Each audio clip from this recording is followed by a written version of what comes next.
Ready, Mr. Chair, you're all set. Thank you. So we'll call the meeting to order. This is the Hopkinton Conservation Commission, October 22nd, 2019, 7:30 at the Hopkinton Senior Center. So Don, we have a few documents for review. We've got the order of conditions for 132 Lumber Street. We got a revised plan. We sent that around. You guys are amenable with that. And we've got 1687 order of conditions. We've got revised plans as well. I don't know if you guys got a chance to look at that, if you were amenable with the visions that they provided. Saddle, that's the 20 Saddle Hill Road. And then we had a corrected order of conditions that Chair and the Whisper Vice away. Chairs worked on the language, and we sent that around to the members. If they were, we didn't get any comments back, Okay, so presumably they thought they were okay. so we'll check with them if the other members are okay with, so. Yep, is everyone okay with that revised language that we put together for Whisper Way, since we're signing it? Yes. And we have a few COCs done. Yes. I think for 1459, we were just gonna seek the legend in the as-built just to get revised, instead of saying PID, it mentioned reports. And I think Matt had some comments on the other two, Yeah. for 15 South Mill and 21 Yep. South Mill. So why don't we hold off on those for now? Okay. And then we just got comments back from 1664, so maybe we'll table those to Yep. later in the meeting. Okay, that sounds good. No filings the past 2 weeks, Right. so. And I have a then- rare couple of weeks done with not much to do. There's always something. I'm kidding. There's a chance to come up with some air. Why I look so rested. Yeah. And this is a carryover from the last meeting. The potential vernal pool monitoring report. Right. Okay. So they basically, Take a look at that. they gave us one report, and they were sort of asking, because I think the way the order said, they'd give us annual, and then you guys would decide when you had enough information, and they did one, and then they didn't do it the following year.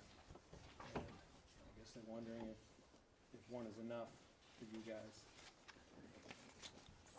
Matt, what's your opinion on that? I'd like to personally see more than one.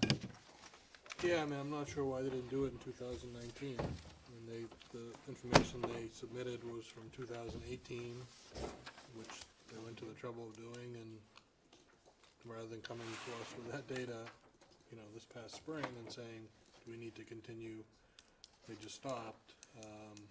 Now it's off-season. Yeah, so now it would be, they're gonna have to start it up again, you know, for next spring to do another round. But yeah, I was hoping to see 2 years. Yeah, I think that makes sense to me. So I think we should wait until this coming March. Yeah, I mean, they Do could, another inspection. The rep just came. Would you like to join the? Yes. Yes, come on up. Hi. Hi, Stacy Minningham, Beals and Thomas. Yep, good evening. And Tom's with me as well in case there were particular questions. I can address the question that I heard regarding the timing. So we did it in 2018, and then my understanding is for the 2019 season, the project was switching hands, and the coordination between the prior project owner and the current project owner, we were never authorized to go out and do the monitoring this past year. Okay. But we did look at the 2018 data and tried to provide a kind of detailed summary, because I think that data shows, and I'm happy to go through it, but that the pool is still receiving the same amount of water that it received before the project. The condition in the order of condition itself didn't reference, I don't think, a number of years of monitoring. It just establish a monitoring plan with, the commission's approval, which we did. That monitoring plan anticipated multiple years of monitoring. But I think after the results of 2018 were analyzed, our client asked us to request that additional monitoring be foregone, which I had indicated to him, yes, we can do that as long as the data supports it, which in our opinion it did, Okay. once we looked at it. All right, I guess our sense is, like, from the commission's standpoint, we'd like to see more than one, monitoring event, just because it is new construction. You know, it's a site with a fairly substantial amount of development work with the solar panels. So just a standalone report, I think, is just a snapshot of one particular point in time. Yeah, that one Typically like, season. yeah, we typically like to see, at least, you know, at a minimum two, which is, I think, what we would request in this situation. Sure. You know, unless we get the second one and something really seems off, you know, that Right. justifies doing additional monitoring, but I think, you know, we would like to see one additional one, which would unfortunately require us to wait until, I've you know, the March Yep. season, so. Sure, I've advised that. Now, just a couple other points in understanding that that's likely where the commission will weigh in, but for your consideration, we did also undertake biological monitoring and didn't find any evidence of breeding species. The hydro period seems insufficient for breeding as well. And the other piece that happened during the 2018 construction season is that when they were doing the construction, the contractor put in place kind of a wood chip erosion control berm that, if anything, likely prevented some of the flow to the potential vernal pool, which is, of course, not ideal, and we told him to remove it, but it didn't get removed until the fall. So that full season, when we were monitoring, if anything, there was less water going to the pool than would be ultimately now that that wood chip has gone. And with that monitoring of the 2018 season, the results in, I think the pool depth on average is a little over 9 inches, and it was generally that or higher. It achieved that minimum depth or higher during the early spring season, Okay. and then dries out during the later spring season. So that was why we had said, I'm comfortable presenting that to the commission in terms of, you know, it's not a unreasonable request. The data somewhat supports it, but of course advised him that it's ultimately the commission's decision with what you're comfortable. Yeah, so that's with for the positive, but, you know, again, I think just having two at a minimum, I think, is kind of what we would defer to. Does that make sense to everyone? I agree. Okay. And so one kind of somewhat administrative related question, and Don and I coordinated a bit about this. So one aspect is that the client is hoping to submit a request for certificate of compliance. Now, obviously, with this second year of monitoring required and understanding that Hopkinton doesn't do partial certificates of requests, my understanding is we can still move forward to submit the as-built and our certification on all the other aspects of the project, and it just gets held administratively, and then after the next, and maybe a letter is issued or something saying, all of this looks fine, but we're holding it open for just the monitoring, so that he can at least close out with his contractor Right, all the yep. work? Okay. Yeah, we've given in the past, like, oh yeah, you know, they've applied for a certificate of compliance, you know, you can go through the conditions and we can, whatever they, in the application, we can say they've, you know, submitted the request in writing, we've got the recording information, we've got the as-built plan, but we're waiting for condition 47 to be fulfilled. you know. Right, Is it, Yep. is it possible that that correspondence, assuming that it bears out once we do our review, can reference that the other aspects of the project are considered closed, just so that he can kind of finish up with his contractor and release him and not yep. have them walk away from do the that. site? Typically, yeah, we would just And then say it's just that one that condition. everything's, you know, currently in compliance with the order Okay. from, you know, I mean, from our observations, but we won't do, I don't know if we would do we could probably do a site inspection too. Yeah, yeah, Yeah. so once the application comes in, Okay. we could do a site inspection, and Okay. then Matt would write up his comments, and then those would be available too. Yep, you okay, know, excellent, So, great, that makes sense? yes, Okay, sounds good, all right. Thank you very much for your time. Yep, you're welcome. Thanks for coming in. thank you.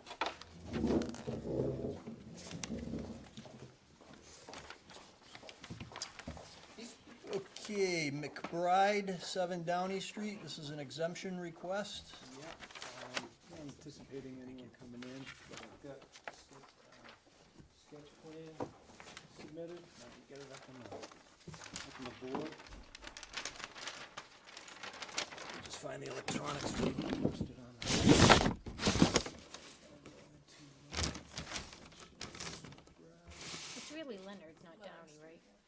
oh, I'm sorry, what did I write? Oh, that's a typo, sorry about that.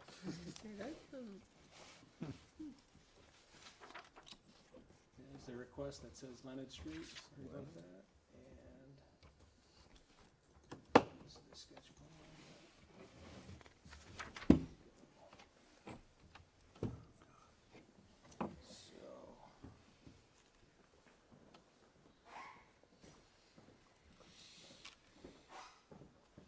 So, on the base plan of others, I think you all recognize it, it's later on in the agenda. I've seen that plan before. Exactly, so basically, Oh, yeah.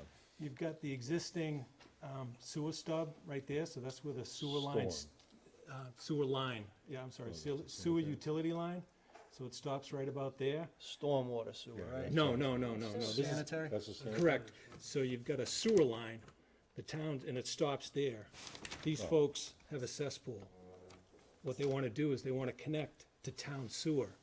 So what they would do is they would dig a temporary trench down Leonard Street, and when it comes off of Leonard Street here, if it stayed all in the roadway, it would be exempt under the act and would be exempt under the bylaw. When it leaves the roadway and goes into the lawn area on their property, that's when it comes under the jurisdiction of the act, and also under the bylaw, because it's within this 50-foot buffer zone. So the request is they understand that you guys can't waive the state law, but under consideration, because if the sewer line wasn't within the 50, if it was all outside the 100, it would qualify as an exempt activity under the bylaw. And they're wondering, since it's gonna be a temporary, where it'll just be an open trench and backfilled that day, there'd be no. Same thing on their property. Right, exactly. So they're just wondering if the commission would entertain waiving it under the bylaw, hence they wouldn't have to have a filing fee under the bylaw, and there wouldn't be the notification to abutters process. They would still file the RDA under the state law, and it would have to be a legal ad placed in the newspaper a week ahead of the In this, public hearing. lawn area where it comes into the property, Don? Correct. I can bring it up in the aerial.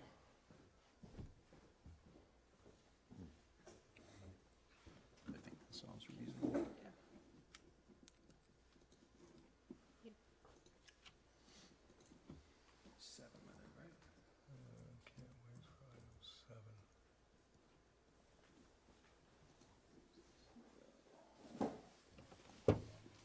What's the proposed plan for the existing cesspool? Yeah, there were no records in town hall of, Board of Health had no site plans for the site, neither did the building department, so that's why they used this plan and sort of sketched on the But approximate. I'm assuming they're abandoning the cesspool. Right, yeah. Is that within our jurisdiction? Just gonna abandon it in place, so it's, Pump it out and abandon it? Yeah, I guess Yeah, that would be part of pump the it out, fill it. RDA application as well, just to abandon it. You said they're just gonna, but there's no intrusive work, you're not excavating anything. So this is as Well, I close guess as that's we what can I'm get. asking. I wanna make Unless sure. they wanna knock it Basically, in, I mean, they can Would be knock it coming in, up Right through here? in which case, so maybe it's a good question. What will they do with it? So is that- Yes, that's another Oxmoor reason must have it's within, well, that's why it's under the RDA. Okay. Yeah, that's why I was- yeah, within the act, exactly. Because the ones across the street aren't. Correct, yep, so, because what Matt just asked about was jurisdiction, because we've got across the way, these are isolated wetlands, Right. so the 50-foot is the isolated, hence, we're still talking about the bylaw, but you also got 50 and 100 for the BVW here. So he's keeping it 50 feet outside of the state BVW, but it's still within the 100. So it's between the 50 and 100? Correct. Yeah. Yep, and then it's inside the 50 under the bylaw. Right, okay. I'm okay with the exemption request on this, I think it's pretty straightforward. Sounded clear to everyone? Yep. And then, Don, can we just get clarification on how they plan on abandoning the cesspool? You can ask them, and Yeah. they're, because they still gotta submit the RDA application to you. Yeah, So they'd make yeah. that part of it. you Right, know, Yes. yeah. And, we'd probably get some sort of sign off from Board Board of of Health. Health saying that it was successfully, you know, abandoned.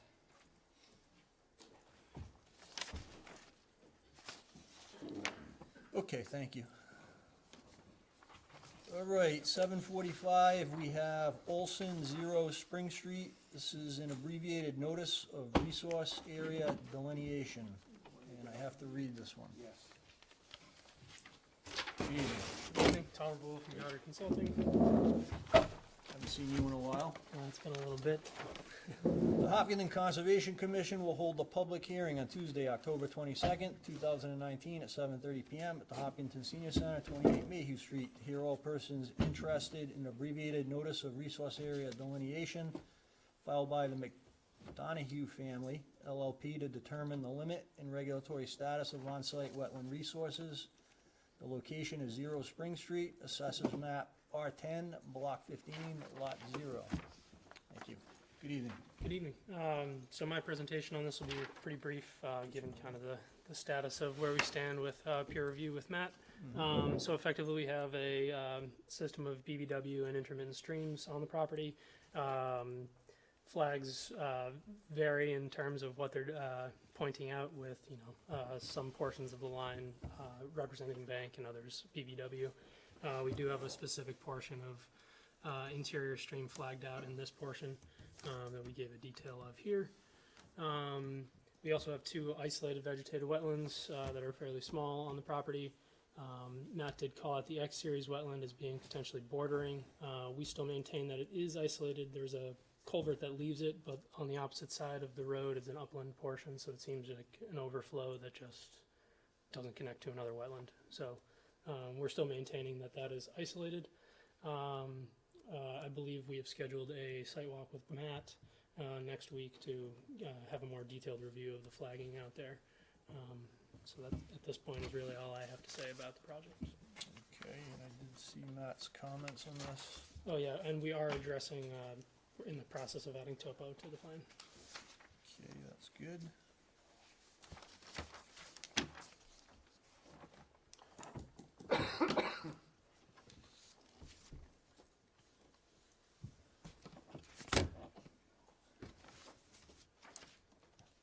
Okay. Matt, did you have any? Yeah, the only thing that I don't believe that I mentioned in there, was, so I went out and started to review the line, and then there was gonna be clearly some recommended modifications, so I kinda abandoned it so that we could just walk it. Yeah, do it um, out in the field. With the folks from Goddard to just kinda do it once rather than having to go back and forth too many times. But one thing I did note when I was out there was, looked like they had been doing test pits out there, and down in the southern portion of the site, it looked like they had crossed through the wetland with a machine for the test pits,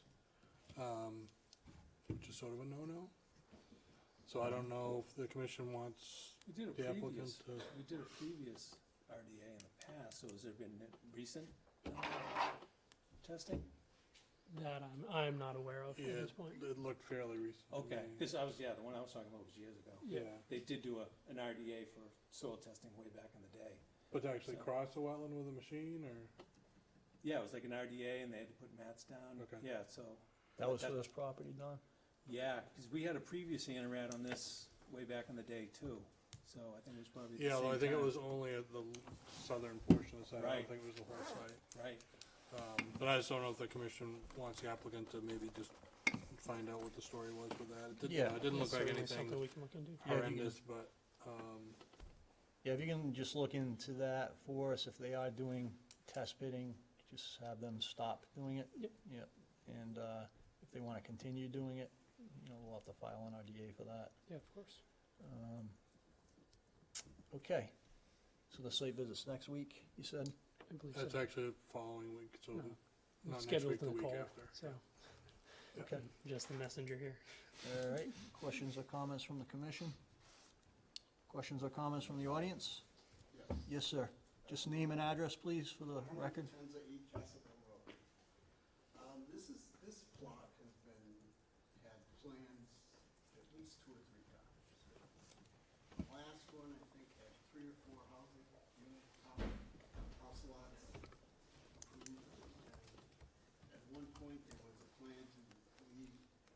bulk of the area as open space.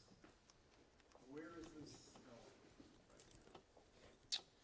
So that we don't know right now. What this hearing is intended for, it's called the Notice of Resource Area Delineation.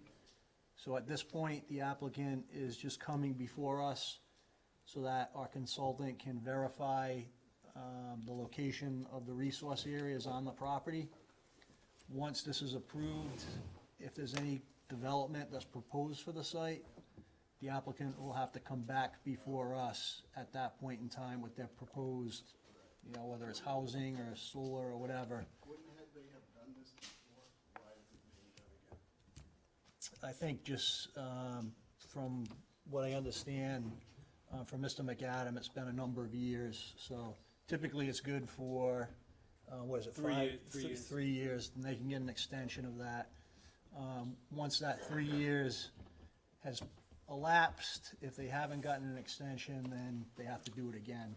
So Now, if we think there are inaccuracies or omissions in their report, what do? you can present that to the commission, Okay, either in writing or at the hearing. okay, And, you know, our consultant, Lucas Environmental, okay. will, you know, just take a look at it and see if it makes sense. So But what happens now? Where are you in this process? You have to make a decision on whether to accept this delineation, is that the process? correct, so the commission's consultant, Lucas, has a number of questions from the applicant on the locations and the types of certain resource areas. So they're gonna be meeting out in the field in 2 weeks, just to walk through the property and verify it and work it out. And then they'll come before us again. Presumably our next meeting is November 5th. November 5th, so I think, Yeah, I think so. so would you continue it out to the 5th? Yeah. So they'll be back before us on the 5th. Now, one other question, on the second page of the report, No, it says it covers everything except an intermittent stream. Second page of the submission. I have it from- Oh, there you go. Okay, the second page says, just before the signature. I'm sorry, yes. We request confirmation of all the wetland resource areas, with the exception of bank of intermittent stream not shown. What does that mean?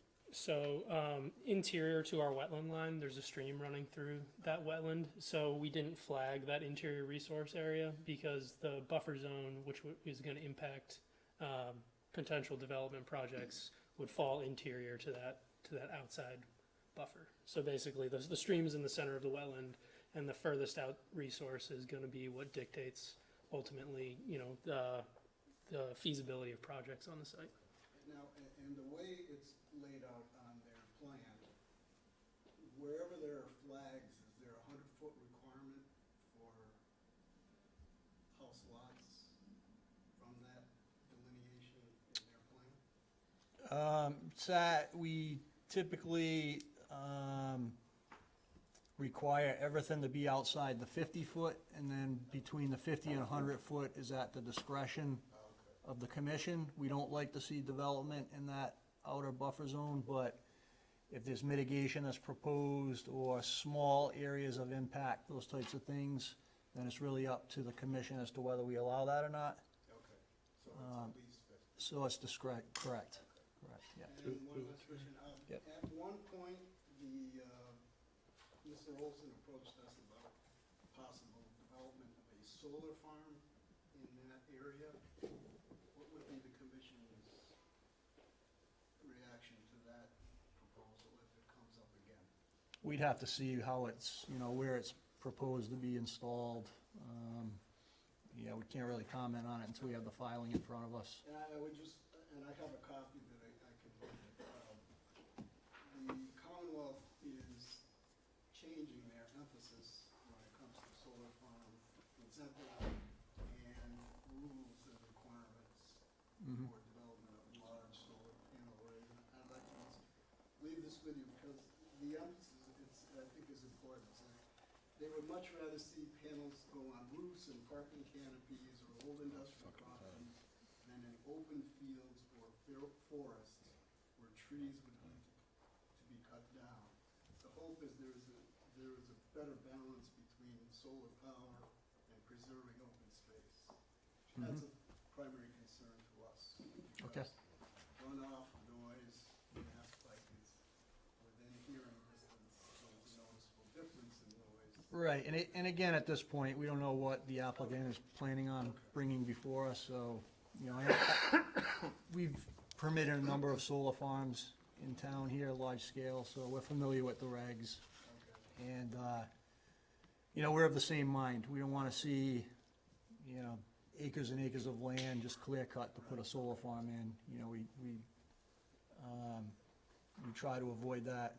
Yeah, it's important to And, note you know, we're very protective of the resource areas, so we just have to wait to see what, the topography of that behind us. We're at, it's about a 500-foot elevation, and it drops down, there's a hill, it goes up. So any development at the top of that would cause problems to anybody below that area. Yeah. We'll wait and see yeah. what happens. Okay, Matt, did you have a comment? Yeah, just one point of clarification, so I think there is some bank of the stream that was flagged, and you are requesting Confirmation. confirmation yeah. of that, but it's just not the entire length. So it's anything that's shown on the plan as stream bank flagging will be reviewed and adjusted and approved as needed.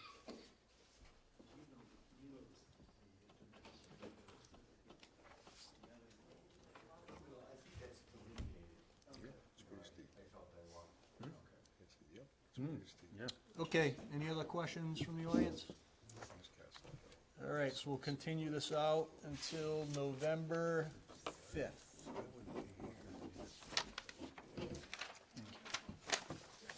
Thank you. Thank you. Yeah. Congratulations. This seemed more gradual. Okay, Brendan Properties, 22 Saddle Hill Road. This is a continuation of a notice of intent for a single-family home. Developer.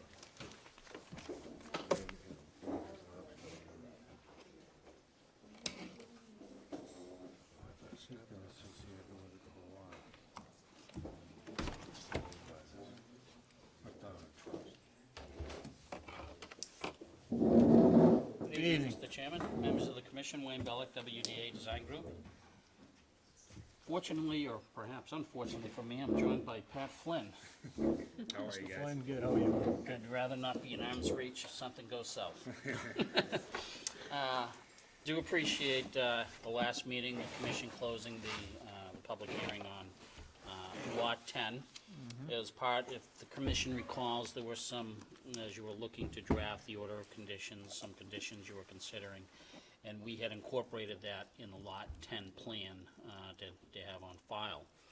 Some of those conditions were, if you recall, the indigenous planting area between the lawn area and the tree line. So we had added that to the plan. It looks like Don's looking for the file. So I did bring my pointer tonight, so we have a couple of pointers. I didn't leave my wedding ring on my nightstand, so it looks like I'm not sleeping on the couch tonight, so that worked out well. So, we had, so, what we had done on, if that, Don, if we could go to Lot 10 first, just so I can show the commission the changes that we had made. Oh, okay, so, all right, so you don't want, this is 1689, 22, so you want 20? Yes, please. I think we're all set with that one, actually. So there's no need to go over those, okay, Nope. done, Yeah, thank 'cause you. We reviewed- signed off on Yep. that one, so you're all set. Terrific, thank you. We're on 22 now. So on lot 22, we did make some changes to lot 22 as well, and some of the things that you, number 22, some of the things you folks were looking for was, again, that transitional zone. But I think the biggest issue with the commission was the location of the septic system. And as I discussed with you folks, the septic system, under the Wetlands Protection Act, under your bylaws, and under the local Board of Health, as well as Title V, is allowed to be within the 100 feet and is, but no closer than 50 feet to the resource area. I did appreciate the comments of the commission, and one of the thoughts that I expressed to the commission was I was not sure how reconfiguring that system would affect the grading, and I think when we discussed that, I can go to this as well. Thank you. Current, previous. Okay, so what we had done is, so as Don had said, this was the previous, as you saw, this area of the system was in the 100-foot buffer zone, and we had since revised it so that the 100-foot buffer zone remains over here, but we reconfigured the system. Instead of 3 42-foot trenches, they are now 2 63-foot trenches. So that's out of the buffer zone now? It is, and one of the concerns I had, Mr. Chairman, is looking at that reconfiguration. I expressed to the commission, the concern I had was that making such a reconfiguration would have elevated the house and caused more off-grading down this area. I don't know if the commission recalled that comment. However, I was able to do it and only raise the garage a foot and keep the house and the grading around the house at the same elevation, so it never affected. One of the things that we had done is, one of the comments that the commission had made, recall the grading out back was like an 8 to 1 slope, 10 to 1 slope, or whatever it was. We had opened it up, or we had reduced it to a 3 to 1 slope. Actually, it was like 5, these are, yeah, these were like 5 or 6 to 1 slopes. We reduced it to a 3 to 1 slope to tighten up that, the slope.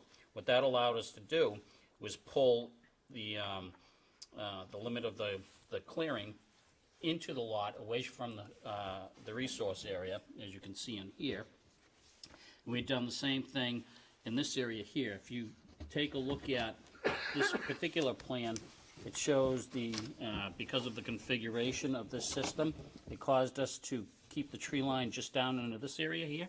So we're able to increase that tree line to this area in here. Another comment that was made by the commission was this little cluster in here, to enlarge that. We were able to do that. There's only so much we can do in that area to provide the grading around the house to create positive pitch away from the building.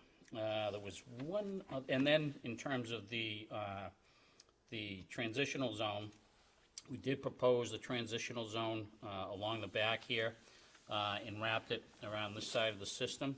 I do have some quantities for the delta in terms of the impacts within the buffer zone from the original submittal to where we are now. So originally within the 0 to 50 foot area of the BVW, and that was the BVW to the opposite side of the street, we were proposing to alter 570 square feet. We have since reduced that to 410 square feet. The area within the 50 to 100 foot, the previous alteration was 15,320. We have reduced that to 11,040. And then the totals on that within the buffer zone for disturbance originally were 15,890 feet, and that is now 11,450. So it's a significant reduction of about 4,400 square feet within the buffer zone for reduction. And again, with that, unlike before, we were able to tighten up that grading at the request of the commission. Good request, and then provide for that indigenous area out here. In discussing the permanent barrier to prevent encroaching deeper into the buffer zone, and speaking with Dawn and communicating with Matt as well, we discussed the permanent the barrier. I did talk to Pat Flynn about materials on site, and I asked him, I said, you know, again, just trying to keep it as indigenous as possible for that transition. The thought was that if he has materials on site, large boulders, we'd like to do something like that. So we included a detail on the plan for that. We'd also done the same thing over on Lot 10, so that's for your records as well. But we did include a boulder, which shows that the base of the boulder, when planted, there would be a minor excavation to seat the boulder, and then the boulder would be placed. Our proposal calls for the boulders to be no more than, I think I have it at 5 or 6 feet face to face between the boulders, so it's pretty tight. Yep. So it's a clear indicator that you don't go back there. Yep, I think that makes sense. All right.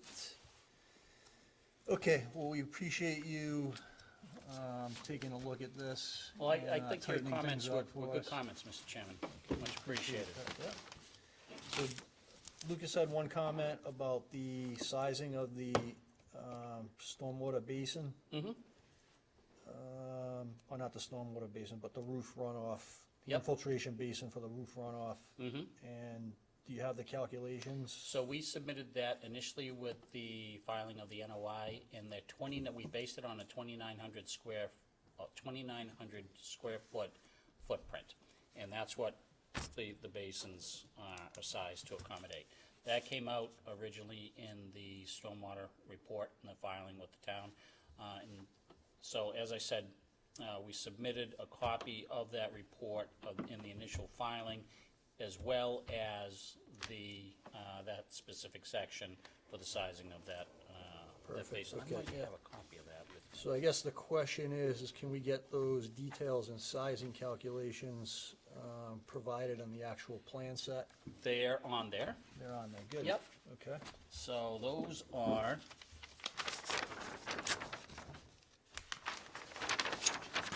they're the puppies right here. all right, So these are the system, this is the system for this particular lot with all the elevations, top of stone, bottom of excavation, perfect. everything. Okay, needed to very construct. good. Thank you. Okay, Matt, Don, any other comments? Comments from the commission? Questions or comments from the audience? Okay, if I can get a motion to close and approve the notice of intent as discussed for 22 Saddle Hill Road, Make a lot motion. 11, and second, please. Second. All in favor? Aye, and opposed? All right, Thank very you, good. folks, much appreciated. You're welcome. It's a pleasure working with you folks on this. Thank you. We were kind of in a hurry, so we were hoping, Yep. We'll sign off on it for you tonight. Oh, terrific. Don't lose your wedding ring anymore. I won't, Probably, boy, I'll never do that again. Word to the wise. Yeah. So you're not gonna beat me up, Pat? Not tonight. Good. It's a little bigger than me. All right, nice meeting you, Mr. Plus he's Sun. got brass Thanks, knuckles. guys. I for appreciate it. coming. Nice meeting you. I know, what is that? He's coming quick. Brass knuckles? Yeah, I wish. I don't.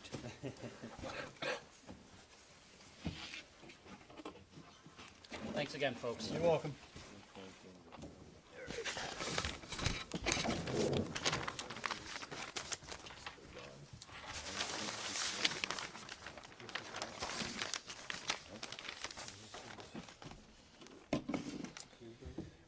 Okay, Petrosi.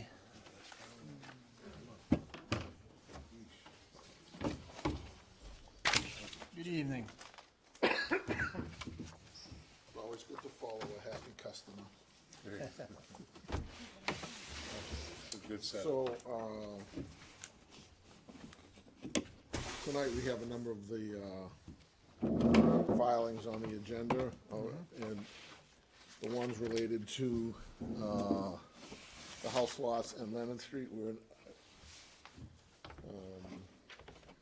gonna continue those, we're still, I'd like to take this time to, without opening the hearing, just to give you an update on where we stand with the planning board.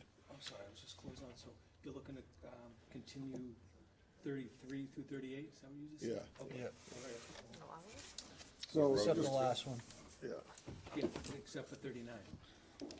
so it seems, from our most recent meeting with the planning board, and we're almost at this end of the process, but it seems like the planning board and the conservation commission are not sharing the same, concerns, I guess. And two areas that the planning board has, at this point, requiring us to make this roadway 40 feet wide instead of what it currently is. What that would mean is everything gets pushed back closer to the wetland. That's one major concern that we have. The second one is that under their rules and regulations, they have a provision that the stormwater management basin needs to be 25 feet away from property line. So that would mean pushing this back 25 feet. So the combination of those, just those two criteria will substantially change or push this, condense the improvements in an area that is not what this commission would want to see happen. So I don't know whether or not you have any, what your policy is relative to working with the planning board or having them make accommodations for these kinds of issues. Some towns have a relationship with the planning board where they will work together to limit impacts. But we're going back to them in December, I guess, to finalize the requested waivers. Now, of course, we disagree with their interpretation of the rules, so we're always caught in the middle of either trying to resolve things or litigate things. So that's why we're continuing the hearings for the lots and the roadway till, seems like forever, but sometime in December, I guess, will probably be the appropriate time frame. So the 3rd or the 17th? Probably the 17th. So, I don't know whether, like I said, I don't know how this board works with the planning board on these types of matters, but ultimately, if this situation continues to condense and the road becomes that much of an obstacle to construct, then we'll, probably look at coming through the Leonard Street side with driveways on the frontage of these lots. And we wouldn't need the drainage basin at all under that set of circumstances. So, in a lot of respects, it's a lot simpler to construct. Just putting forth, two driveways to serve two lots each, but that would be something that, we'd have to go back to square one in terms of the alternatives analysis to see what. Yeah, that was the first proposal that you had before us. Yeah, as I well, recall. we did do an alternatives analysis that showed the driveways coming in off of. Right. And this at the same time. So that's one aspect of it. Then the second aspect of it is what we're gonna talk about in terms of the drainage that's dumping onto this property, that's being litigated. And so that's a separate issue. I know you had mentioned that you would be interested in sitting down to talk with alternatives or mitigation to work things out. I guess it was frowned upon by. Yeah, so the advice we got from town council was that we shouldn't do that until the legal aspect of the project is resolved, so. I understand, but so, when you get into litigation, you're trying to settle things. You need to have dialogue before you can settle them. If it goes to litigation and then somebody wins or loses, there's no time to sit down. But I'm willing to do that, but, you know, I gotta get direction from Sure, I the understand. town manager and, you know, DPW. You know, and they're okay, essentially. Right, well, I did meet with the town planner and DPW. Okay. They want to know why, you know, a lot of these issues related to Conservation Commission regulations, that I should be meeting directly with the Conservation Commission to discuss mitigation or alternatives, because in a lot of ways, the commission's regulations are what could make the litigation go a little smoother or get settled quicker. But, and I'm happy to discuss this in an open session if you want. Yeah, But that's the advice we got. Any kind typically, of discussion with the yeah. commission at this point would have to be, you know, in the open meeting forum. Yeah. So that's where we stand on that, and if, when I come back after I have a final determination from the planning, right now, the planning board has just voted on a number of waivers that, are requested. But the two that were not approved, that have the most significant impact on how this property gets, developed, is the basin and the right-of-way being wider than, this is roughly 33 feet, so that would mean 7 feet further back. Each of these properties would be 7 feet further back. Which is gonna be a challenge. I mean, it was a challenge in the original configuration from our Right. perspective. Exactly, well, no, I know, and I'm just the messenger right now. Yeah.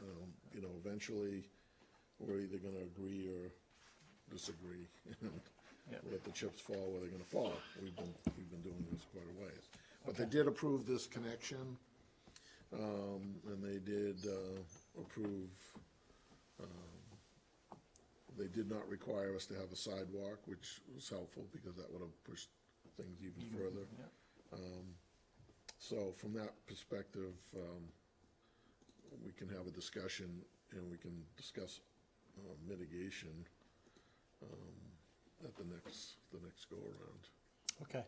Okay. What was the outcome of the meeting with the DPW and the planner? Well, they essentially, you know, we outlined our settlement, a proposal for settlement and how things could get worked out. And as I said, they just related, you know, it all relates to permits in terms of the mitigation versus the development rights. Our objective is to eliminate this drainage onto the property. That's the primary objective. So are they looking at alternative, Well, I think, you know, what they're expecting us to do is to provide a solution. So the solution costs money. And the way solutions get paid for when it requires money, you can offset them by development permits or easements from other people. There's basically three, as I see it, three options for this drainage. One is that this drainage can be, we've engineered it, can be looped out, back out to Pleasant Street with a pipe out that way. It can be piped all the way down to the brook, as you, down by the railroad, the bike path. There's a culvert that goes underneath the bike path that you probably need some sort of a this detention basin might go away potentially if we piped it all into that one location, then there'd be a detention basin down there. That would require an easement, more than likely, from the homeowner. And then the other option, which, originally when we came in, we proposed this area as a drainage easement, which the commission did not prefer to have. I think you didn't like that idea. So then the other option would be to create a separate basin here, independent of the isolated wetland, that would channel the water in a different location. And it would still probably require this to happen. And then the fourth alternative is for them, for the town to figure it out themselves, and what's draining there now is in our estimation is going to be we're going to have to move it at some point. So those are the three options, and Is reducing the scale of the project an option? I don't know what it's, anything's possible, but the linking of the wetlands that have, in our opinion, have been caused by this drainage and the development of the property, we're trying to resolve the situation, but if I'm gonna be required to, as part of the solution, to expend funds to make a situation better for the town, then I'm not as likely to wanna lose another property. Or you leave the drainage the way it is and, put one single-family home on the property. Yeah, I don't see that happening. Okay. I just don't. That was an option, so. The last option would be that, there'll be, if we're right, there'll be damages, damages from the trespass of Bob Berry draining on the property, the town draining on the property, this guy draining on the property.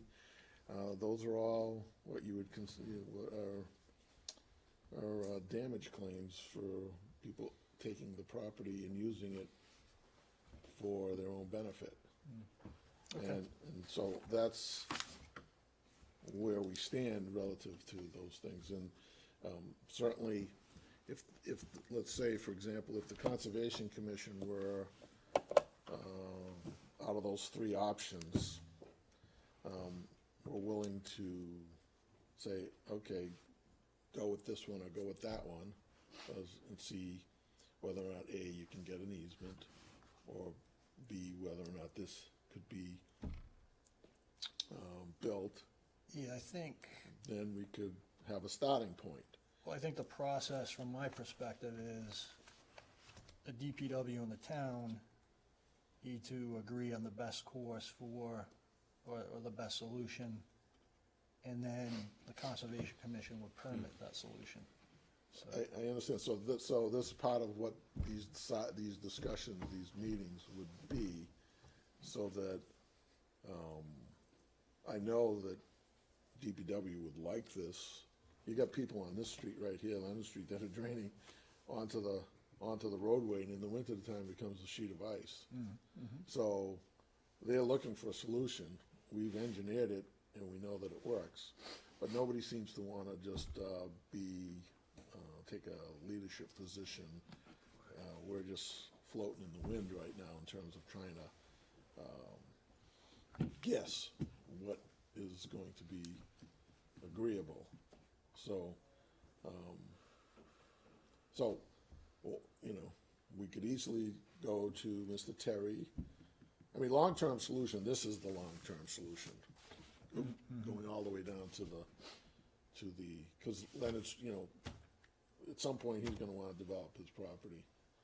And this right-of-way has the same rights as this section, it has the right to be built. And incorporating some sort of a drainage easement in there would be very helpful and would eliminate the problem. It's just a question of cost versus the benefit. So if the commission says, okay, we'd like you to go and do that, And I pay him a certain amount of money to do that, and cost of installing or creating a swale or constructing some sort of a stormwater channel there, then there needs to be some reciprocal on the other side, which comes in the form of relaxation of your regulations. So that's, I hate to use the word quid pro quo. That's basically how it's Mitigation. mitigation versus benefit to the Yeah. property owner, so. No, we understand, and that's something that we typically do on, subdivisions and developments. We take a look at mitigation that's been offered, and we grant waivers. It's at the discretion of the commission, but that's, a standard, kind of practice of the commission. But just to be clear, we're not gonna recommend to you what we think is the best solution for. I'm not Right. saying to make I don't want you to be my consultant, I just want you to be So yes or no, not, and. yeah, so I think my sense, and in talking with, just kind of, I haven't been at the meetings, but I've been, I've been keeping an eye on this from, a distance. It's really the DPW and the town that has to come to agreement with you on the best solution for how the drainage is gonna be managed, for this, if a solution is eventually,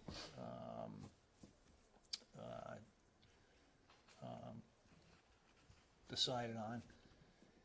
And once the town, or, one or two different options, and then they, you come before us with those one or two options and say, is this permittable from the commission standpoint?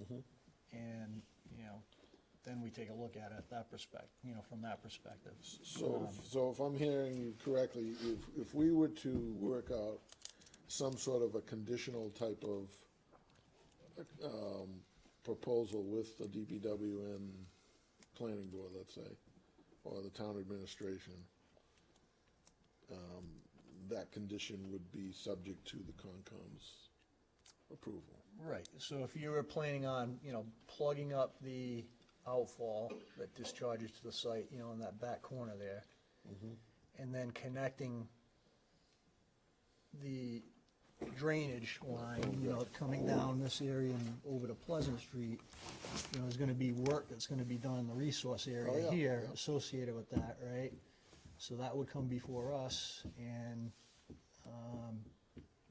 we would have to, it would be a notice of intent, we would have to take a look at it, and,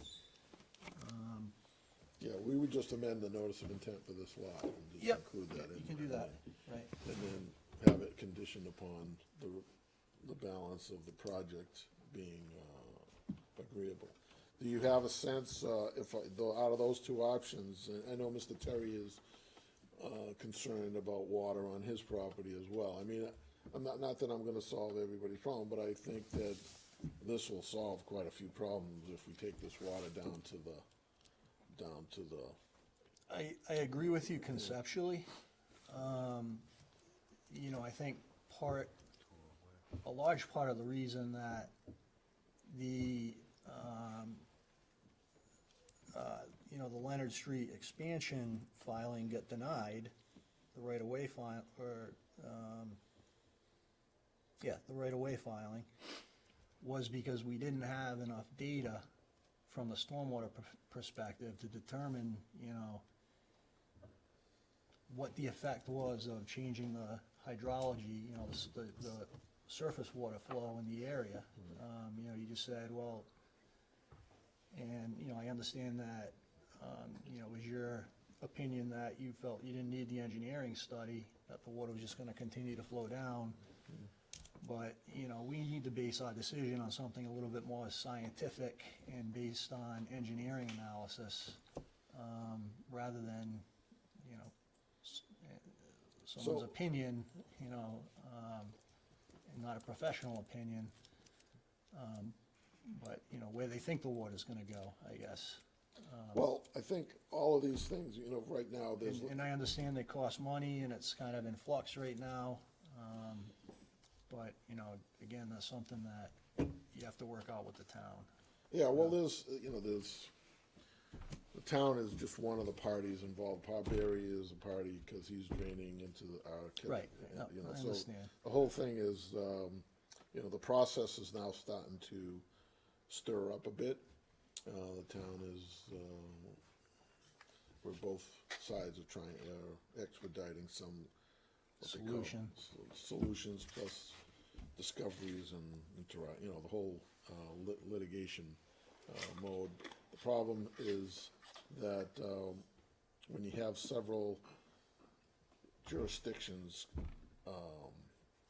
involved, trying to get the parties to all see the same objective or see what's in the best interest of everybody involved, it's hard to get a consensus of which way to go. And so we're sitting there, and sometimes, the only time to do that is to have, usually if you have litigation, you don't have discussions in public forum, you have it in executive session, so. Yeah, and So, but just to, just to back up for a second, I mean, this is a unique project here. There are many other subdivisions and projects in town where the commission works with the planning board, the fire department, the DPW, and things work very smoothly. The challenge with the site, and I'm not gonna speak from the planning board's perspective, but what I surmise is, they want certain things done because this is a small site, there's a lot of proposed work that is, being presented to them and to us. So it's trying to put 10 pounds of potato chips in a 5-pound bag. And, they're saying we want the road a little bit wider, we want this detention basin. That pushes everything more into the commission's, resource areas. And, as I said, it's a very small site. The majority of the site is buffer zone or resource area. There's stormwater issues. So it's very complex, trying to figure out how you're going to satisfy the, desires and the requirements that the commission has, and the desires and the requirements that the planning board has, and that the DPW has, and that the neighbors need. So I understand your challenges.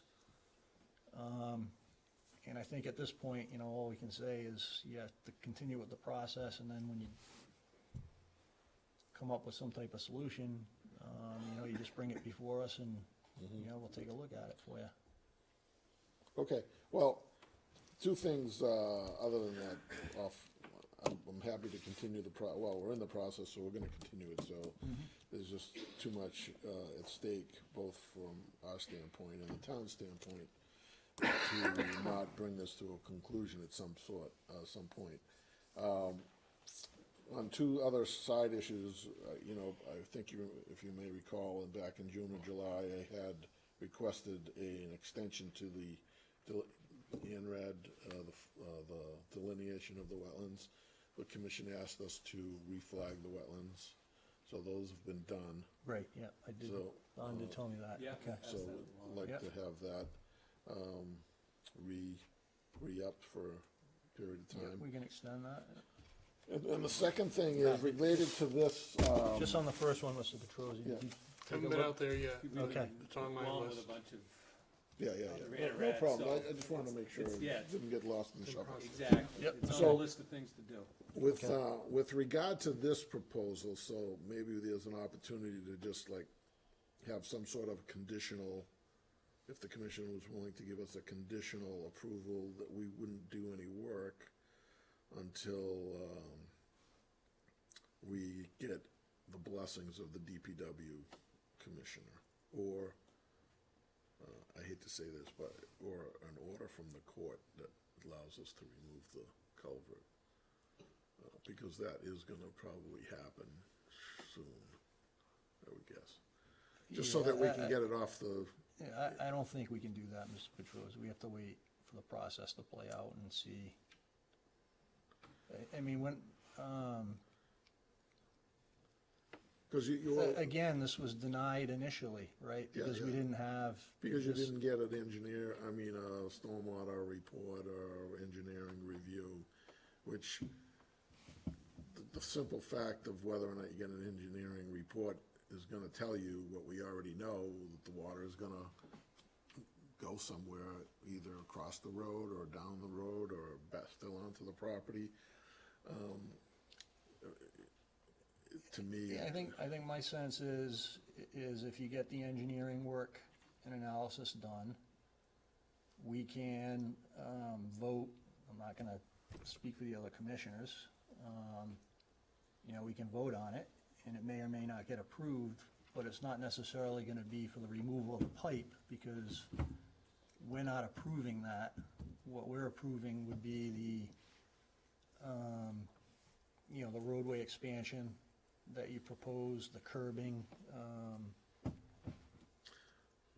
So how do you, how would this work if, let's say we were to go into court and get a. I'm not an attorney, No, I know, so- I'm just asking, I'm just throwing out a scenario. Court says, okay, remove the culvert, so in that scenario, would we really kind of need Concom's approval, or would Concom would have to acquiesce to the court's decision? Or, I just don't wanna, I don't wanna fight this thing. I mean, I just wanna do what we are entitled to do. I mean, I don't necessarily have to remove the culvert. I could just plug this culvert and just say, let's see where the water goes. And then, just the evidence of during a storm event, you go out there during a storm event, you see where the water's going, and that is your analysis that you're looking for. It's, nobody's gonna be able to, an engineer's not gonna tell you that some water's gonna go here, some water's gonna go there, and some water's gonna go here. Well, I That's essentially think, I it. think they could do an analysis to determine, you know, what the flow is in the area. Yeah, it's a lot. Yeah, I know, and that's one of the reasons that it's a concern to us. It's a lot. It's a lot of water. This thing gets flooded every time it rains, Right. and it's not fair, to be honest with you. So, just looking for a peaceful solution, if we can find one. Yeah. And not opposed to spending money to fix a problem. Developers usually do that, but there needs to be some reciprocity on the other side for it to work. Right. And in this particular case, your commission seems to hold the key to that situation. Well, So I'd be happy to continue this too, and I'll have further discussions with the DPW and just see. yeah, because it's not up to the commission ultimately to determine where, you know, what the solution is that you're gonna be putting in there, right? So Well, we don't hold the key, as you say.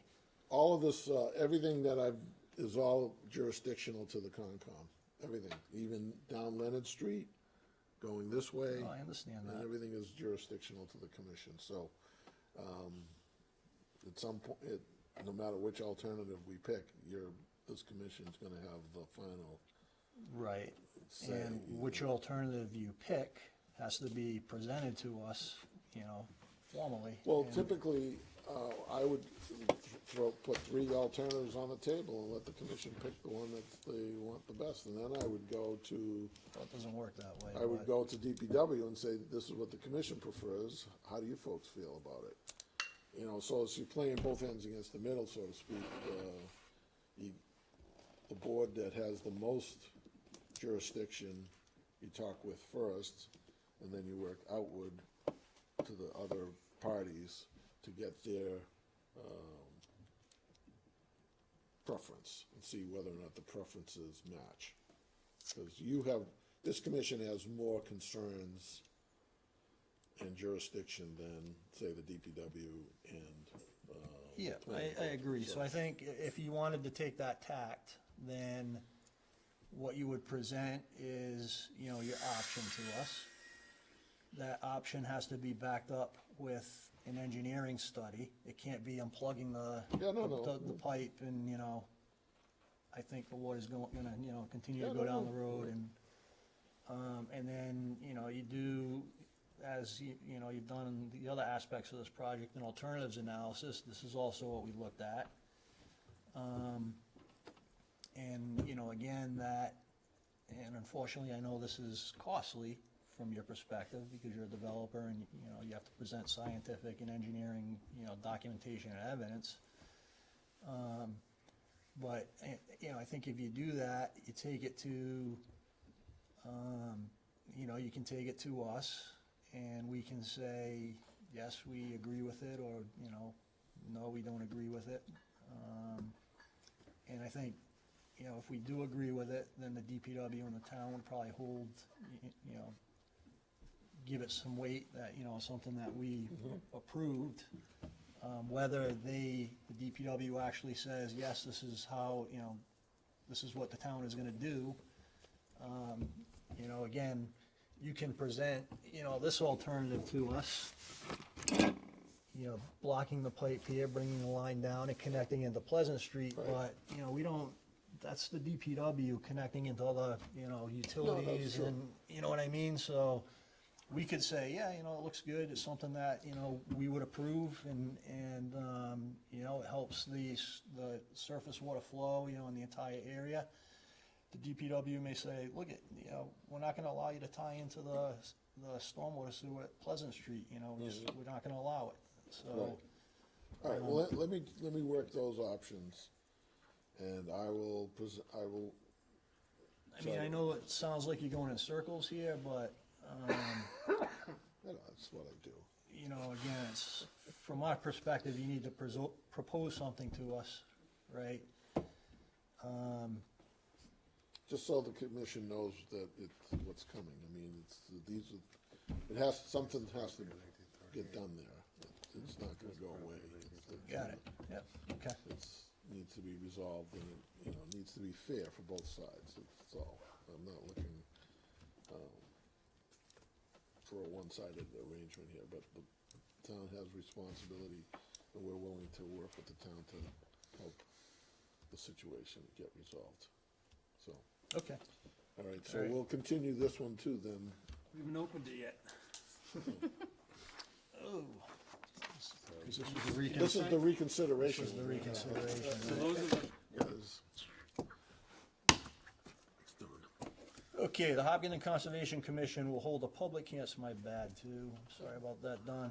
We'll hold a public hearing on Tuesday, October 22nd, 2019 at 7:30 at the Hopkinton Senior Center, 28 Mayhew Street, to hear all persons interested in the request for reconsideration filed by Wall Street Development Corp. to remove a drainage culvert, regrade the right-of-way, and install a berm with associated site work. Location is 0 Leonard Street, Assessors Map U19, Block 52, Lot 0. And it's a portion of Leonard Street right-of-way. Excuse me, Mr. Chairman, Yes. could you just, skip over or push off to the next meeting the only fine? For Abbott Realty Trust, yes.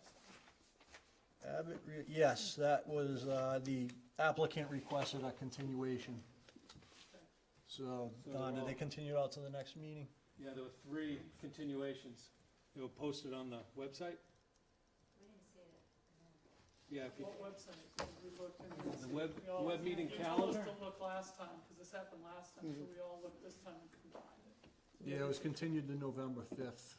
November 5th. Yeah, You go on the sorry about that. town's What is web. the website then? Maybe I just have the wrong link. I mean, I don't understand. I'm going through it now. So, you've got It was there this afternoon, that E-government. crossed off. meeting calendars. Under calendars and That's agenda. how you find it, huh? And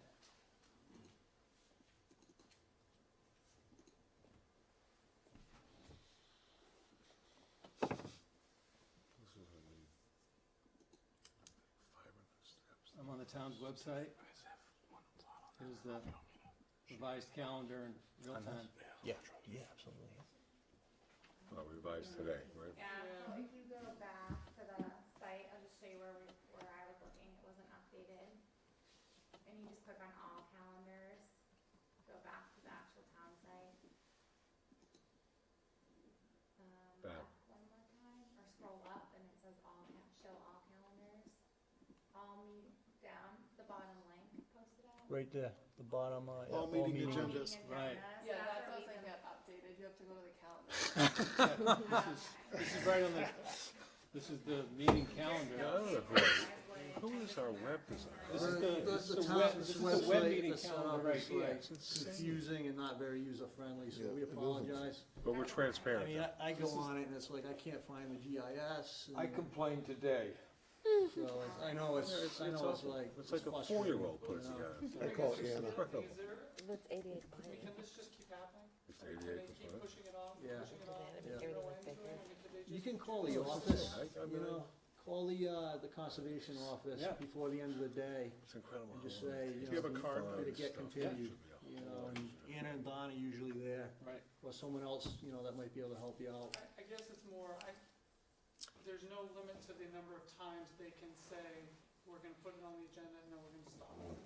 Yeah, unfortunately, Making no. us go through this Well- every 2 weeks. We're reviewing it in the field, and we found they needed to revise information, so they needed more time to revise that information. Oh, okay, so you guys So have. the process is going. Oh, well, that's. Yeah, good to I know. would anticipate that they'll be at the next meeting with a revised plan. You I would be surprised if they weren't.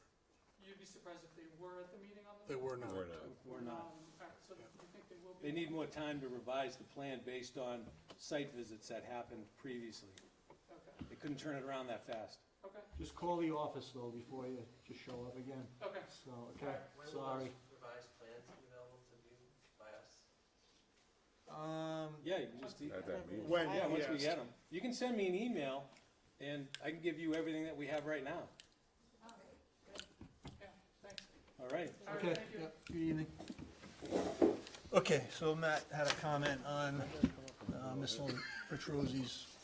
Yeah, so I guess just to try and maybe simmer it down a little bit from the commission's perspective, and you guys can feel free to disagree, is that the commission's interest is protection of the wetland resources and making sure that performance standards are met, functions and values are preserved. So I think if you view the different alternatives that are out there from that perspective, so you said potentially 3 different alternatives, right? One sending the water all the way down, one sending it over to Pleasant Street, and potentially something in the middle there.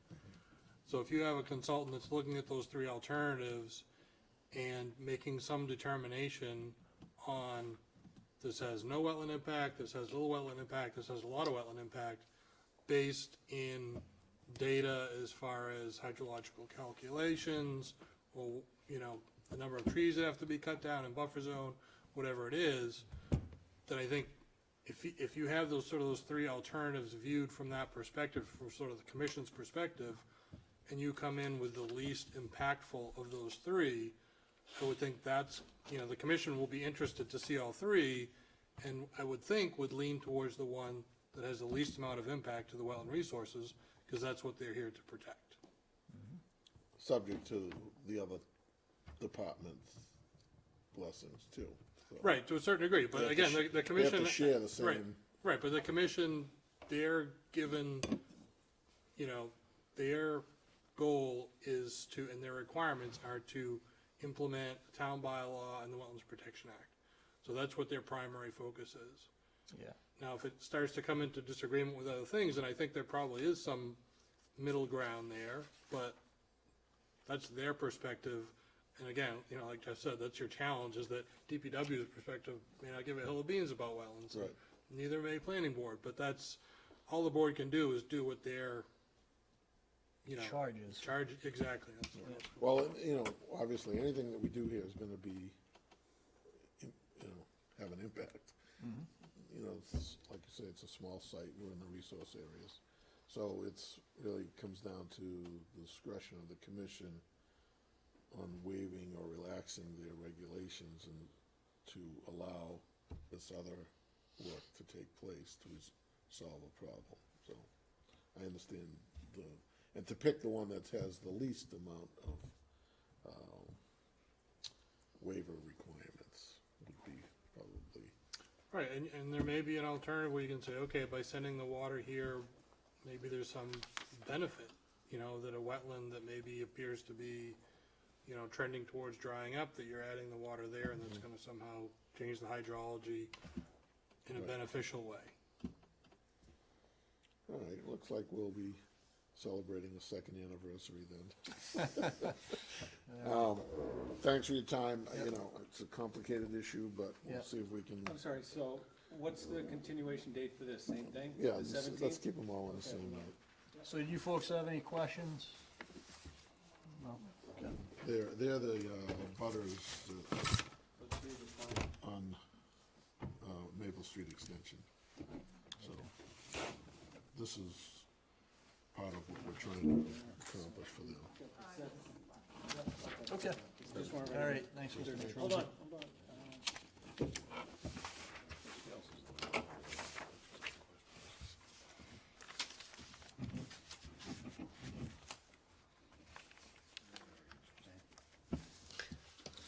All right, thank you. Thank you. Good evening.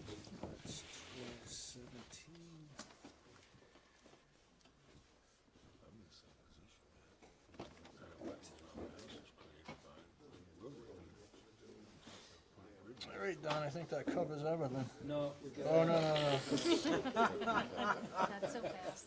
That's right, we had a couple that we were holding off until the end. 15 South Mill.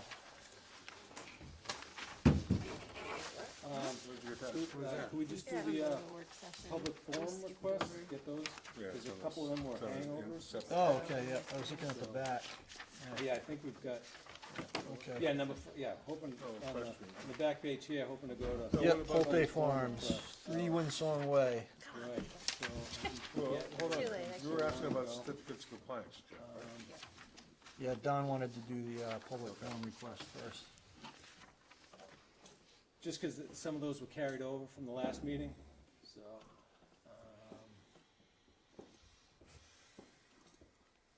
And I think I sent that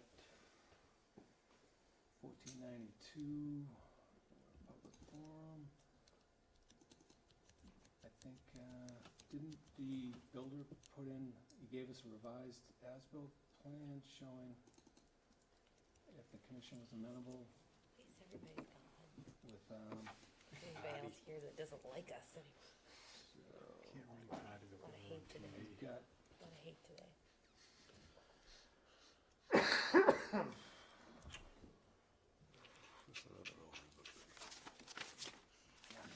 But good. the as-built plan's so busy. Right. Good way to put it. This is the fence he put in. Yeah, this is the work that It's the pediatrician. yeah, the Yeah, right. pediatrician did. Right. And then they did there's a PIB behind the fence. Yeah. There's a PIB behind the fence. This is the relocated fence, I think. This, God, I have it. Yeah, right here. Relocated fence is this line right here. At the 50-foot buffer So there. he's showing a fence in this icon. Then I think he's changing the icon to show this is where the new fence got relocated. And and we've got just PIBs behind this existing fence. We don't have anything along here. I Right. guess, is the commission amenable with the fence? Yeah, I think that's what we agreed to with him, Okay. and with the developer. So And there was an area that he was just gonna let grow wild, right? it would be behind the fence. Behind the fence, yeah, What okay. is that? 4-inch HDPE. I'm sorry? What's Right, that? it's just 4-inch where HDPE. He's just draining I think it's a foundation drain. Probably. it doesn't show, it doesn't go all the way back to the foundation. High density polyethylene or It's something. draining the play area. Right? Probably find the I mean, that's what it appears, doesn't it? the It original does, plan. like, Starts at the play area I and don't really know the foundation Is is that that new? long. No, that was No, always there. that was, yeah, see, it's the foundation drain. from the plan. No, so it's Okay. just the Yeah. drawing is not. Right, This is where it's daylighted. right, that's probably where it daylights. So that was part of the, it was limited, remember the temporary disturbance to put in the foundation drains to, because I thought it was this one too. So you had this one coming down here, you had that one. So the commission allowed for some temporary work, and then they were to reestablish the 50. And then that's, I think, where the miscommunication happened, because some of the area was disturbed and supposed to go wild, and they didn't let it go wild, and they kept mowing it, and then, Right. so, and then Don't, the, do the stuff foundation went drains in, that long. you know, the patio and the hardscape. Yeah. So, And this is the plan that they gave the homeowner, right? When he I- bought the property, remember? yeah, I'm not quite sure how all that went, but if you guys are Anyways. amenable, Yep, I think, is everyone okay with that? because I think you were waiting to hear, yeah, because, you worked it out where, I think the homeowner relocated the fence, then you guys got them to work out the money situation. Yep, so he did And then- confirm that he got the Then payment. then I think Pulte was supposed to put in the PIBs and provide the as-built plan. And if you guys are amenable with everything here, we'll write up then we'll write up a COC. COC and put it on for the next meeting. Okay. All right. And then, Gilroy? yeah, that just came in today. I haven't looked at the site, but I was working with him.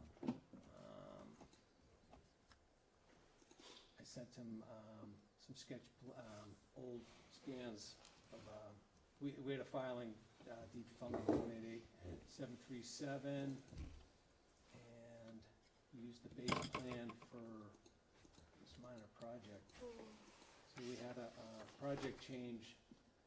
So you can see the original delineation in '93 was here, then they redelineated to 2008.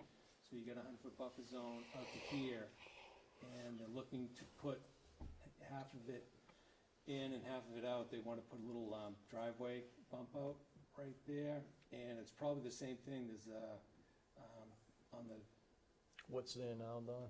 yeah. That lawn? It's all, it's, yeah, because the limit of work is behind it, so. This mouse is not liking the white table. It's all like the white paper. So, here's the GIS overlook of the area. So, you can see this retaining wall right here. They want to put it right in the grass area there. We had, this is the contractor's sketch plan for the bump out area right there. There's the retaining wall. You can sort of see it on the as-built plan. Here's the retaining wall right here. We go right in that area, and there's also on there's a wetland here that shows up on a previous plan. So it's the same kind of thing. I think the 100-foot might just hit the end of it here as well, because it's pretty even between the two. For some reason, they only shown the wetland here. They didn't show the other one, which is, it's off property, it's in the easement, but the 100-foot reaches out kind of in this area. So it's 6 of one, half a dozen of the other. Is there a reason they can't just pull that farther down? You mean So it's outside the buffer zone? Yeah.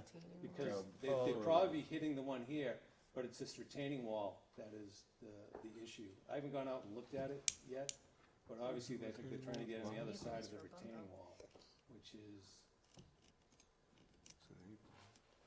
right through here. Okay. So they would, obviously they can't go over the retaining wall, so No, go further southerly. Move your cursor down to that giant tree, right there. down here. That's sort of the But widest then you're part. getting closer to the resource area. Because you got your 50 coming through here, you know, so the more you'd be going closer to the resource. So it's half of it's in, half of it's out right now. So if you bring it further south, It'll it's all be all in in. the buffer zone. Okay. So they're trying to shove it as far away from this wetland, and How big is that area? Looks pretty big for a bump out. Turn around. according I was to gonna say, this. there's already turnaround on the back, so. Yeah. I think it's extra parking It's more spaces. parking. And kids get the Some car. teenager just got a license. No, exactly. Exactly. So, Otherwise, they use your front lawn to back out. So, You just tell them it has to be like gravel instead of pavement, you know? So it's 20 feet deep and Stone. 30 feet wide, which is exactly 2 parking spaces. Stone, crushed gravel. Or Macatite. Maybe we should ask them, Don, if they'd be willing to make it like a gravel bump out rather than paved, Stone and yeah, you know, make it stone or, yeah. porous as opposed to impervious. yeah, I mean, yeah, Pervious. pervious as opposed to, impervious. and then, so if they could make it some sort of porous material, you'd be amenable as an exempt activity. If it's gonna be blacktop, it would be an RDA application. Is that what you're thinking?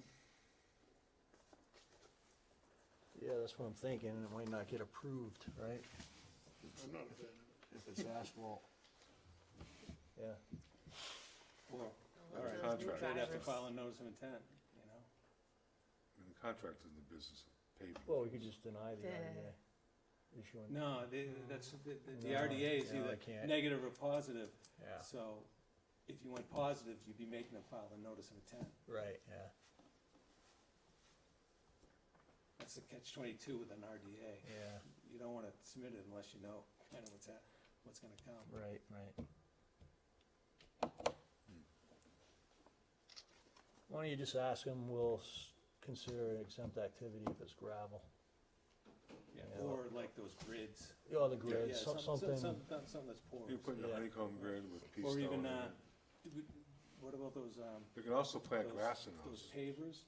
You know, permeable pavers. yeah, that allow infiltration, is that something? Yep. Yep, okay, just the blacktop, all right.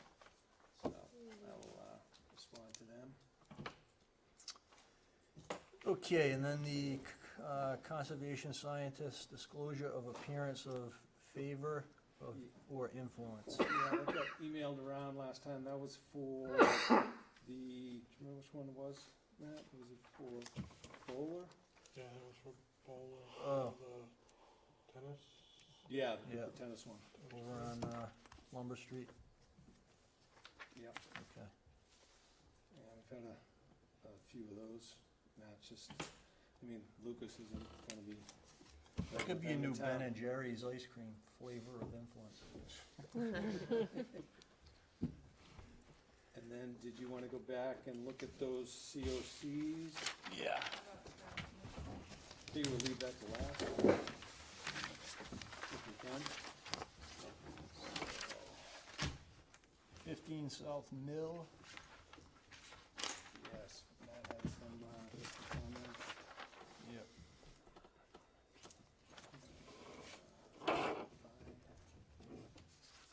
Session, oh, goodness.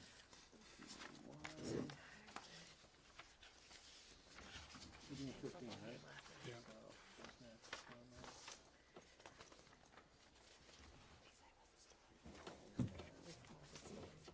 Yeah, I think you recommended pulling out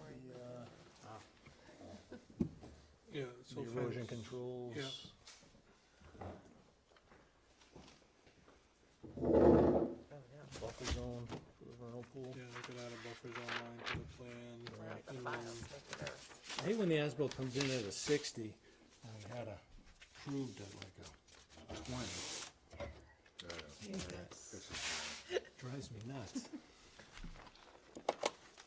What's worse is when there's no bar scale and somebody Right. reduces it, you have no idea what the So- scale is. Yeah, and then some of these, they don't line up either. So, Done. so if you've got a, where's South Mill? It is South Mill. So, give it to It you should all like be that. facing north. Yeah, give it to you like that. So it's basically, and they kept trying to get this classified as a pond, but I don't think we ever accepted it. So it's Silverback's vernal pool buffer zone here. But in essence, you got the 125 here. And I think Matt's saying they're pretty much meeting it, but they're showing edge of lawn. They're not showing, and then this was row of plantings or fence to delineate the limit of lawn, and the icon would, and then they're pointing to the same thing, proposed hay bales. But to me, it doesn't, to me, I assumed, because it's the vernal pool buffer zone, you'd have a PIB going through here. Right. And it seems like they're just showing it in the back. Is that your recollection, Matt? Well, they have a symbol on there for, so these dots are CC marker, I believe, is the PIV emblems. So there's one there, Oh, one yeah, there, Conservation one there, Commission one there, marker. one there, Yeah. Right. one there. So that would be on the curve, right? So I mean, basically, I think what the commission was thinking, there would be some sort of PIB along the vernal pool buffer zone. There again, vernal pool buffer zone, then you start going off to, which is the 100, So they'll. Yeah, because it doesn't I show. hate when they don't It doesn't show highlight the the- 125-foot buffer zone off the vernal pool at all. right. And it looks like they put the rhododendrons in here as the PIB with the, Yeah, with the but they sign, also, they also put the signage up Yeah, as well. right. Yeah. with the signs, Yeah. so that's okay. Yeah, I guess the question is, would they need that PIB coming up Up there. Yeah, through here? Because he had actually, when I was out there, I met the homeowner and he was asking about, oh, can I do something in here? And I was like, we'll talk to Don. Why don't we Right. have them submit a plan that is to the same scale? yeah, so I they. mean, who does that? Yeah. It's, we can't compare it. We need to submit a plan, same size drawing, same scale. Yeah, so I think on this one, Don, there's some cleanup work they gotta do. I mean, this PIB should continue up. Yeah, The they could vernal put- they pool could put buffer. signs along the, They can Yeah. put signs in. I Right. mean, there's gonna be plantings, a fence, whatever here. yeah, because Not just the edge of the lawn.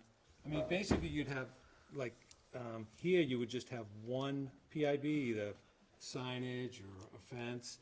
Typically, the commission wouldn't like plantings, but I think, he was always saying he was proposing plantings and something, I thought it was something else, too. So, or you guys were amenable with just the plantings there. But then, when, on the other one, where you'd have a yard, the yard that extended into the 50, the groved yards, those, you'd have two. You'd have like a sign in rocks or something where everything here would just be one PIB.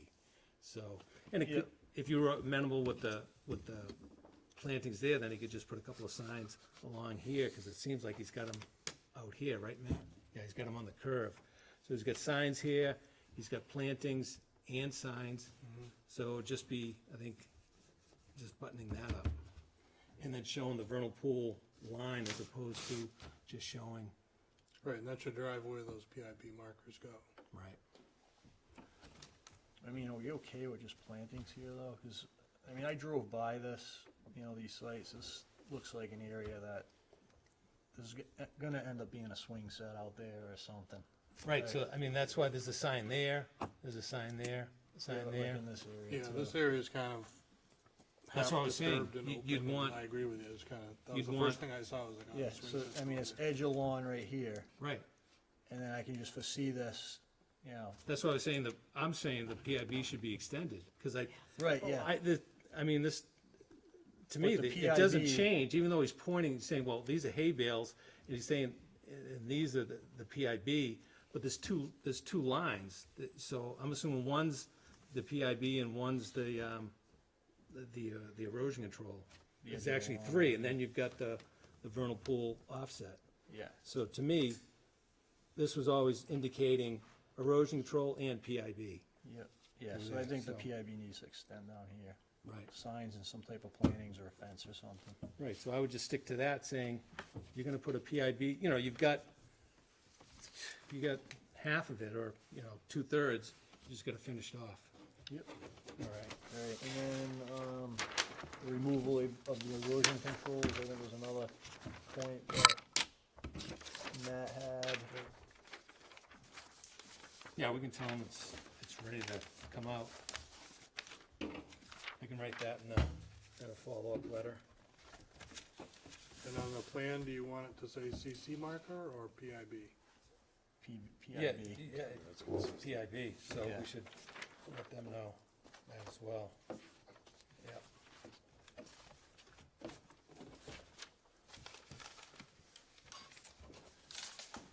Okay, Yeah, another one? yep, so 21 South Mill Street, so I think the same notations are probably on this plan, right? Yep. So we just need to carry it over on this, to this one as well. Yeah, was there anything different in it, in your comments on this? The only thing on this one that was, Patio somebody's or been, something?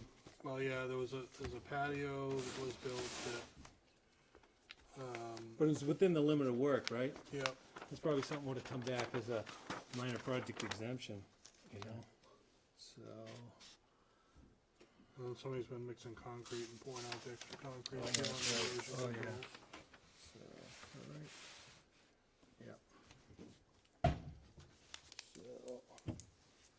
So, oh, and then I was just wondering, because here it's the same, the PIB and the erosion control was coming up here to show like the edge of lawn.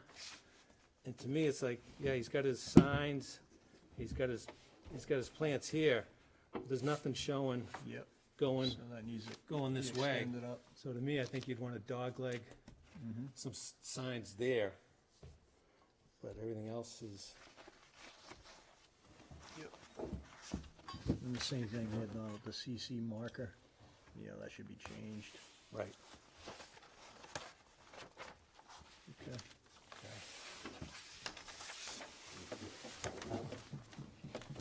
It looks like from the photo, they expanded their driveway beyond the original plan. Is that true? Am I looking at I that? looked at that because I was wondering, because there's clearly some fresh pavement there, but it Yeah. looked like it was within Outside what of was our- originally approved. Oh, on the side. Oh, Like, that's it was the like way they it built was. it too small the first time. Oh, really? Okay. So it looks okay to you, Matt? Yeah, I And don't- just glancing, it looks like it might be outside of the 100 anyway, so maybe it doesn't impact us. But So it's Even this if it was area expanded. you're concerned about?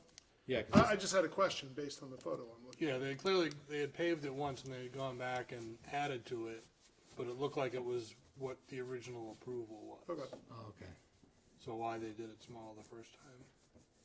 Yeah, I mean, just I don't know. eyeballing looks a little wider, but you have to break out the scales, you know?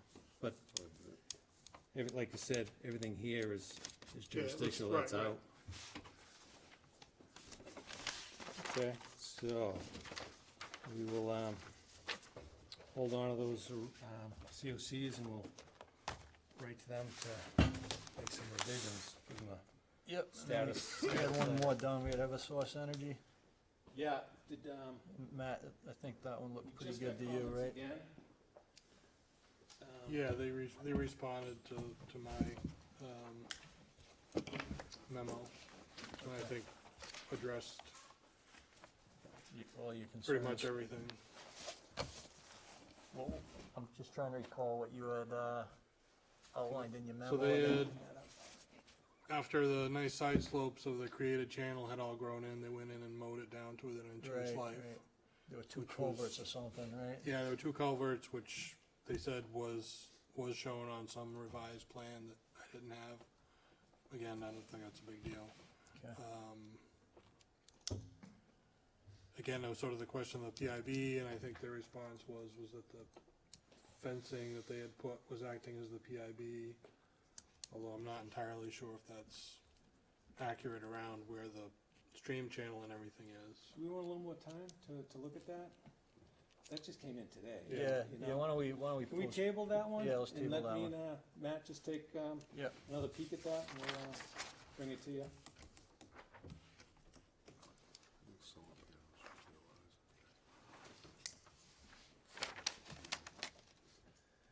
Okay, and then we need a member on the commission or a designee for the Trail Coordination and Management Committee.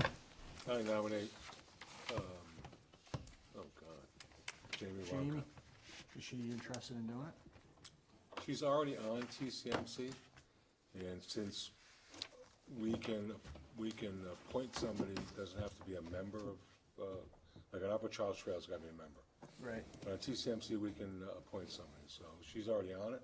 Yeah. But I Makes think sense we to need me. to, I think we need to ask her before we. She's an at-large member now. So do you mind reaching out to her, Jim, and asking if that's, Sure. if she's willing to do that? Yep.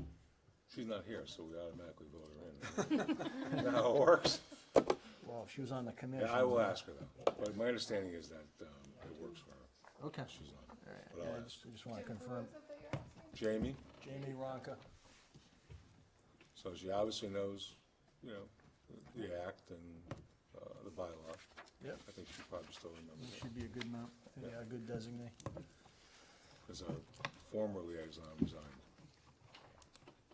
Okay, anything else, Don? I think that about does it based on the agenda. I think that does it, right?